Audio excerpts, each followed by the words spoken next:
Selamat siang teman-teman kelas pengetahuan lingkungan ke-16 dan juga Pak Pujo. Perkenalkan kami dari kelompok 3 ingin presentasikan mengenai materi kami yaitu ekosistem sebagai modal alam.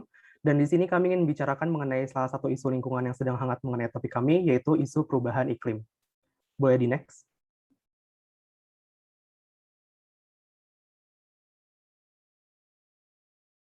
Boleh tolong di next slide-nya. Nah, ini merupakan anggota kelompok kami. Yang pertama ada Abdillah Ahmad, Muhammad Zarif Fadil, Muhammad Feruzi Konrajab, Yusfian Syah, Okta Pratama, dan juga Marli Yehezkiel Sitorus. Next. Nah, pertanyaan pertama, apa itu perubahan iklim? Perubahan iklim adalah perubahan pola dan intensitas unsur iklim dalam periode waktu yang sangat lama. Dan perubahan iklim ini tentunya mengakibatkan perubahan kebiasaan cuaca atau perubahan persebaran kejadian cuaca yang nantinya akan mempengaruhi banyak kejadian pada daerah-daerah yang diakibatkan oleh perubahan kejadian cuaca tersebut. Boleh di next? Nah, jenis isu perubahan iklim secara alami yang diakibatkan ada dua, yaitu kenaikan suhu dan juga badai hujan ekstrim. Boleh di next? Nah, berikut adalah 6 akibat dari perubahan iklim yang akan kami bahas pada presentasi kali ini. Selanjutnya akan dilanjutkan oleh teman-teman saya. Next. Isu perubahan iklim pertama yang akan kami bahas itu mencairnya es di Greenland dan Antartika. Dan untuk source beritanya sendiri bisa dilihat di bagian bawah slide. Next. Nah, sebenarnya apa sih introduction dari isu ini tuh? Jadi, Greenland itu tengah mengalami pencairan es terbesarnya sepanjang sejarah saat ini. Peristiwa ini mendorong meningkatnya peristiwa cuaca ekstrim di berbagai negara. Melalui studi terbaru, es di pesisir kutub utara dilaporkan mencair 2 kali lebih cepat dari perkiraan sebelumnya. Hal ini punya implikasi yang mengkhawatirkan bagi perubahan iklim. Es di pesisir kutub utara menipis 70-100% lebih cepat dari konsensus yang ditetapkan. Dan wilayah Arktik yang dianggap penting untuk menjaga planet ini tetap dingin. Saat ini memanas 3 kali lipat pada tingkat nasional. Next. Kenapa isu iklim ini bisa disebabkan? Pertama, karena aktivitas manusia yang tidak ramah lingkungan jadi penyebab utama mencarinya gletser. Dan yang kedua, adanya penggunaan emisi gas rumah kaca, revolusi industri yang mengakibatkan meningkatnya kadar karbon dioksida yang ada di bumi ini. Sehingga naiknya suhu global dan akhirnya satu persatu gletser di dunia mencair ke laut. Next. Dampaknya apa? Dampaknya yang pertama tentunya naiknya permukaan air laut. Para ahli memperkirakan jika seluruh gletser dan lapisan es di bumi mencair, permukaan laut dunia akan mengalami peningkatan sebesar 230 kaki atau sekitar 70 meter. Akibatnya seluruh kota pesisir akan ditutupi laut dan luas lahan akan menyusut. Yang kedua, rotasi bumi akan semakin melambat. Rotasi bumi akan mengalami perubahan karena adanya pergerakan massa. Kenaikan permukaan air laut berpengaruh pada kecepatan rotasi bumi. Karena semakin tinggi air lautnya, poros rotasi bumi yakni kutub utara akan mengalami perpindahan secara perlahan. Next. Lalu yang ketiga, makhluk hidup kehilangan tempat tinggalnya, seperti misalkan burung kutub atau penguin. Pokoknya yang memiliki habitat di Greenland ataupun Antartika. Salah satunya contohnya hewan-hewan tersebut membutuhkan udara serta suhu sejuk untuk kehidupan sehari-hari mereka. Selain itu, naiknya permukaan air laut mempengaruhi habitat ikan-ikan. Tentu saja manusia sebagai puncak dari rantai makanan juga akan ikut terpengaruh. Next. Untuk mengatasi isu tersebut, sejumlah ilmuwan mengatakan jika butuh waktu lebih dari 5.000 tahun untuk mencairkan seluruh gletser dan lapisan bumi. Nah, makanya kita itu harus mencegah atau mengurangi efek yang terjadi karena mencairnya es di Greenland atau Antartika tersebut. Contohnya dengan mengurangi penggunaan kendaraan bermotor, emisi gas kaca, meminimalisasi polusi udara, serta menjaga lingkungan yang ada. Next. Oke, selanjutnya ada materi tentang naiknya permukaan air secara ekstrim. Dan Indonesia merupakan salah satu negara nih yang sangat terdampak. Oke, next. Jadi sesuai dengan hasil penelitian terbaru, yaitu tentang dalam jurnal Natural Climate Change edisi 30 Agustus 2021. Next. Para ahli dunia menyatakan bahwa ada potensi kenaikan permukaan laut yang lebih ekstrim, yang akan semakin sering terjadi di akhir abad ini di seluruh dunia akibat dari meningkatnya suhu bumi. Dan Indonesia diprediksi menjadi salah satu negara di dunia yang akan terkena dampaknya. Next. Lalu, apa yang terjadi dan kapan? Profesor Rosanka Ranasinghe dari IHE Delft dan Deltares Belanda mengatakan, pada awalnya naiknya permukaan laut ekstrim sebagai dampak dari kenaikan suhu bumi ini diprediksi terjadi setiap 100 tahun sekali. Namun kini lebih sering terjadi karena bisa terjadi satu kali setiap tahun di sepanjang akhir abad ini. Boleh next. Menurutnya hal ini menyebabkan ada banyak ketidakpastian mengenai iklim di masa depan. IPCC atau Intergovernmental Panel on Climate Change menyatakan peristiwa naiknya permukaan air laut ekstrim ini yang menjadi jauh lebih sering ini adalah dampak dari pemanasan global. Next. Lalu, wilayah yang terdampak. Para peneliti ini menemukan bahwa dampak dari naiknya air laut pada frekuensi permukaan laut yang ekstrim akan terasa paling parah di wilayah tropis, dan umumnya di garis yang lebih rendah dibandingkan dengan garis lintang utara. Artinya, lokasi yang paling mungkin terkena dampak besarnya adalah belahan bumi selatan, seperti daerah di sepanjang Laut Mediterania, sepanjang Semenanjung Arab, pantai selatan Pasifik Amerika Utara, Hawaii, Karibia, Filipina, dan Indonesia. Next. Lalu, bagaimana skenarionya? Jadi ada kemungkinan skenario yang bervariasi terjadi dengan prediksi meningkatnya permukaan laut di dunia. Dalam satu skenario pada kemungkinan yang sangat pesimistis, 99% dari lokasi yang diteliti akan mengalami peningkatan kejadian ekstrim 100 kali lipat pada tahun 2100 dengan pemanasan mencapai 1,5 derajat Celcius. Dan pada kemungkinan yang lebih optimis, sekitar 70% lokasi tersebut terlihat tidak akan mengalami banyak perubahan, bahkan kenaikan suhu mencapai 5 derajat Celcius. Next. Lalu, apa sih dampak bagi modal alam? Kenaikan permukaan laut yang ekstrim akan berdampak negatif pada perekonomian negara kita, yaitu Indonesia, dan kelayakan hunian daerah pesisir dataran rendah. Jika hal ini terjadi, maka banyak dampak buruk yang mungkin dihadapi oleh pesisir ataupun dataran rendah di Indonesia. Antara lain sebagai berikut, yaitu bisa menyebabkan abrasi, lalu banjir, lalu juga ada pencemaran lahan pertanian dengan air asin, sehingga hilangnya habitat flora dan fauna. Lalu yang terakhir ada juga merusak pemukiman warga. Next. Lalu untuk saran dan solusi, dari kami sudah saatnya pemerintah bertindak mengantisipasi segala sesuatu yang terjadi dengan kebijakan ramah lingkungan. Pemerintah juga diharapkan mampu membangun infrastruktur yang baik untuk mengantisipasi terjadinya kenaikan air laut itu. Next. Saya Marley dan akan menjelaskan isu iklim selanjutnya, yaitu komodo terancam punah akibat perubahan iklim. Next. Menurut Daftar Merah International Union of Conservation of Nature (IUCN) yang dikeluarkan pada 4 September 2021 kemarin, secara keseluruhan sekitar 28% dari 138.000 spesies yang dinilai untuk daftar pantauan kelangsungan hidupnya berisiko punah di alam liar. Next. Ya, khusus untuk penilaian komodo, populasi komodo telah berubah dari yang tadinya dikategorikan rentan menjadi terancam punah. Kenaikan air laut akibat pemanasan global dan perubahan iklim membuat komodo kian terancam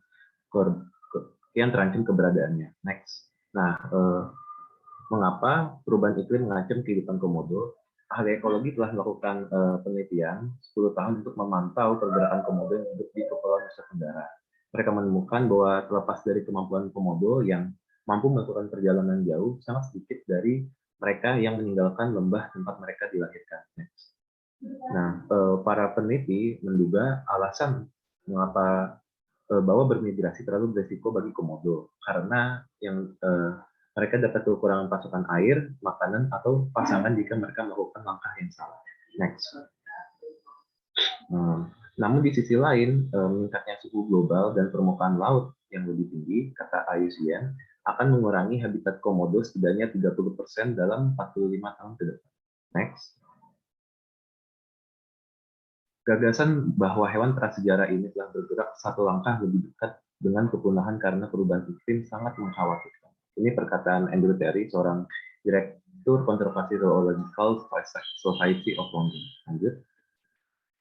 Dampak bagi model alamnya apa? Komodo adalah predator puncak di rantai makanan dan sekaligus adalah pemakan bangkai. Komodo berperan dalam memakan hewan yang baru mati untuk mencegah penyebaran penyakit dan membantu semacam daur ulang alam. Lanjut.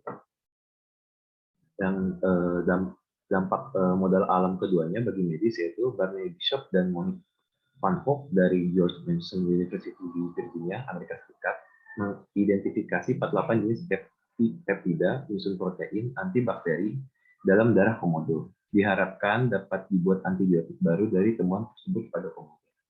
Lanjut. Solusi penanganan daerah Pulau Komodo.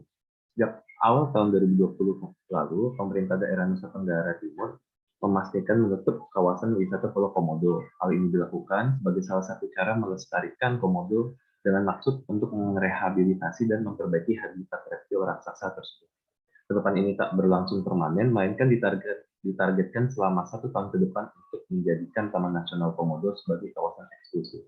Pemerintah sendiri sebenarnya telah menetapkan aturan terkait larangan perburuan, perdagangan, dan penangkapan komodo sejak tahun 1960 perihal konservasi. Lanjut. Solusi untuk masyarakat setempat, kita bisa melakukan sosialisasi tentang keberadaan komodo dan pulau-pulau kecil di Indonesia dalam upaya pengurangan gas rumah kaca. Dengan melihat peran komodo, modal alam, dan sebagai hewan khas Indonesia, ditambah lagi dengan keengganan komodo untuk bermigrasi dari rumah asalnya dengan habitatnya yang berada di dataran rendah semakin memperburuk masalah. Hal ini dapat digunakan untuk menggerakkan hati masyarakat serta pemerintah untuk terus melestarikan serta memperhatikan ekosistem tempat para komodo hidup. Selanjutnya. Oke, baik. Kali ini saya akan menjelaskan tentang kekeringan di berbagai daerah di Indonesia yang menyebabkan gagal panen. Jadi, apa itu kekeringan? Kekeringan adalah suatu keadaan di mana kekurangan pasokan air pada suatu daerah dalam masa yang berkepanjangan, bisa beberapa bulan atau bertahun-tahun. Biasanya kejadian ini muncul bila suatu wilayah itu terus mengalami curah hujan di bawah rata-rata. Kemudian manajemen atau perubahan penggunaan lahan dan teknologi yang kurang tepat. Kemudian perubahan penggunaan lahan juga akan mengganggu keseimbangan ekosistem. Salah satu kasus gagal panen akibat kekeringan itu terjadi di Kabupaten Kampar, Provinsi Riau. Puluhan hektar sawah di Kecamatan Bangkinang, Kabupaten Kampar tersebut dipastikan gagal panen akibat kekeringan dengan kerugian mencapai puluhan juta rupiah. Tidak hanya di Kecamatan Bangkinang, gagal panen akibat kekeringan ini juga diperkirakan akan melanda ratusan hektar sawah lainnya di seluruh Kabupaten Kampar.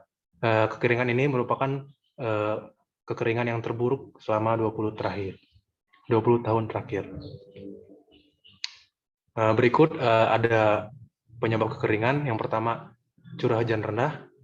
Penyebab kekeringan yang pertama dan paling umum terjadi di Indonesia disebabkan oleh perubahan iklim yang membuat hujan menjadi jarang turun. Kemudian yang kedua ada global warming. Penyebab kekeringan berikutnya adalah global warming atau yang sering disebut pemanasan secara global yang hampir terjadi di seluruh dunia. Penyebab dari timbulnya global warming sangat beragam, mulai dari polusi kendaraan dan pabrik hingga penggunaan berbagai zat kimia berbahaya. Kemudian yang ketiga, alih fungsi lahan terbuka hijau yang digunakan sebagai bangunan tempat tinggal juga dapat mempengaruhi kondisi dari cadangan air di tanah. Semakin dikitnya cadangan air dalam tanah akan memberi dampak buruk berupa bencana kekeringan. Kemudian letak geografis. Kekeringan yang terjadi di Indonesia sedikit banyak juga dipengaruhi oleh letak geografis.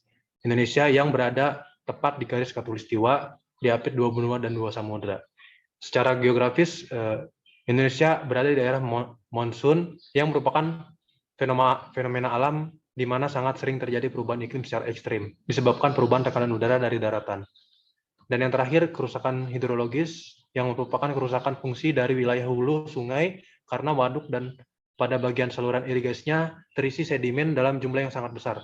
Akibatnya kapasitas dan daya tampung air akan berkurang sangat drastis dan hal tersebut akan memicu timbulnya kekeringan saat datangnya musim kemarau.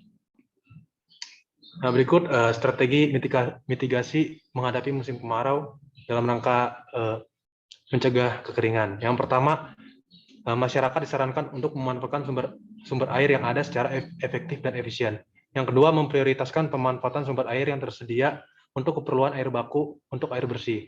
Yang ketiga, menanam pohon sebanyak-banyaknya di lingkungan kita, karena dengan menambah daerah hijau serta hutan bisa menjadi solusi alami untuk mencegah terjadi bencana kekeringan. Dan yang keempat, ada membuat waduk disesuaikan dengan keadaan lingkungan. Kemudian membuat dan memperbanyak resapan air dengan tidak menutup semua permukaan dengan plester semen atau ubin keramik.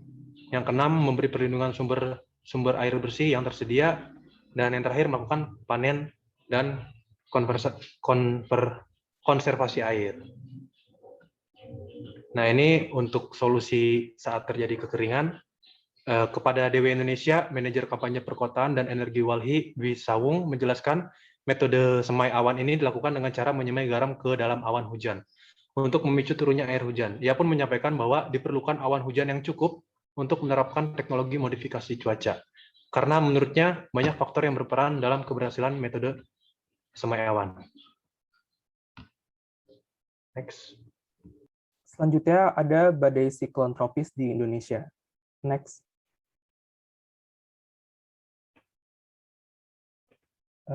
Nah, badai siklon tropis merupakan badai dengan kekuatan yang besar dengan radius rata-rata mencapai 150 hingga 200 km. Siklon tropis ini biasanya terbentuk di atas lautan luas yang mempunyai suhu permukaan air laut hangat sekitar lebih dari 26,5 derajat Celcius. Angin ini bisa berputar pada pusatnya sekitar 63 km per jam. Nah, masa hidup dari siklon tropis ini kira-kira 3 hingga 18 hari. Menurut BMKG, di Indonesia sejak tahun 2017 terjadi minimal 2 kali siklon tropis dengan intensitas yang berbeda-beda. Next. Nah, terdapat kira-kira ada 3 siklon tropis yang terjadi di dekat perairan Indonesia selama tahun 2021. Yang pertama ada siklon tropis Roja. Siklon tropis Roja dianggap sebagai yang terparah di Indonesia sejak 1 dekade terakhir. Terjadi di sekitar perairan Nusa Tenggara Timur tanggal 5 sampai 12 April. Kira-kira tercatat oleh BNPB sekitar 128 warga hilang selama cuaca 128 warga meninggal selama cuaca ekstrem tersebut, lalu sekitar 72 korban menghilang, dan sebanyak 2.019 kartu keluarga atau 8.424 warga mengungsi, serta ada banyak warga lainnya yang terdampak. Total kerusakan diperkirakan mencapai 224 miliar rupiah. Bupati-bupati daerah ditugaskan langsung oleh Gubernur Nusa Tenggara Timur langsung membuat satuan tugas efek dari siklon tropis Roja. Next.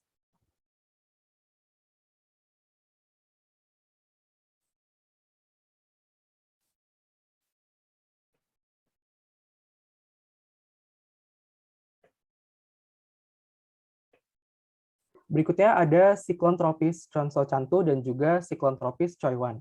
Kedua siklon tropis ini terjadi di daerah utara Indonesia. Kira-kira tepatnya pusatnya terjadi di perairan Samudra Pasifik Utara. Untuk siklon tropis Chonsol Chantu terjadi di sekitar 7-9 September 2021. Sementara di siklon tropis Choiwan terjadi pada tanggal 1-3 Juni 2021. Tidak ada dampak berbahaya akibat kedua siklon tropis ini. Hanya saja terjadi hujan lebat dan juga gelombang laut yang tinggi. Boleh next.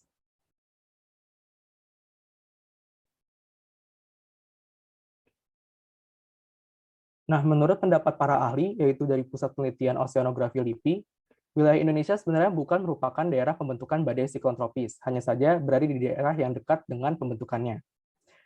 Nah, badai siklon tropis ini walaupun tidak berada di pusatnya, namun mempengaruhi cuaca di Indonesia. Beberapa dampak pada badai siklon tropis yang dapat mengakibatkan modal alam di Indonesia adalah adanya daerah pembunan angin, daerah belokan angin, dan juga daerah defisit kelembaman.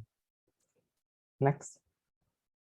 Nah, upaya perbaikan dari PNBB sendiri setelah membuat beberapa langkah preventif. Yang pertama adalah mengevakuasi dengan segera masyarakat yang tinggal di perbukitan dan di sekitar laut, lalu pemeriksaan daerah perairan termasuk sungai, dibuat sistem peringatan dini, sosialisasi dan simulasi bencana kepada masyarakat, serta pengadaan posko darurat. Next. Selanjutnya saya akan menjelaskan penurunan kualitas dan kuantitas air di Indonesia. Next. Perubahan iklim dapat menggeser keadaan cuaca di Indonesia. Jika kemarau panjang, kuantitas air jelas menurun ya di beberapa daerah Indonesia. Lalu di sisi lain, jika terjadi badai dan hujan lebat dalam intensitas tinggi, beberapa wilayah Indonesia mengalami penurunan kualitas air. Next. Mengapa bisa terjadi? Meskipun bukan merupakan penyebab utama, perubahan iklim menyebabkan berbagai hal berikut. Pada cuaca kemarau, intensitas hujan sedikit menyebabkan cadangan air menipis. Pada cuaca hujan lebat, berbagai zat pengotor di tanah bercampur dengan air tanah sehingga menyebabkan kualitas air menurun. Yang ketiga yaitu hilangnya daerah resapan akibat tersapu oleh banjir atau hujan lebat. Next. Upaya penanganannya yaitu yang pertama, pembuatan daerah resapan air dengan kualitas yang baik. Lalu, pembuatan penampungan air dalam jumlah besar, sistem irigasi alami sawah dengan sungai, jadi bukan air tanah. Lalu sistem pengolahan air yang baik. Next. Baik, terima kasih atas perhatian teman-teman. Assalamualaikum warahmatullahi wabarakatuh.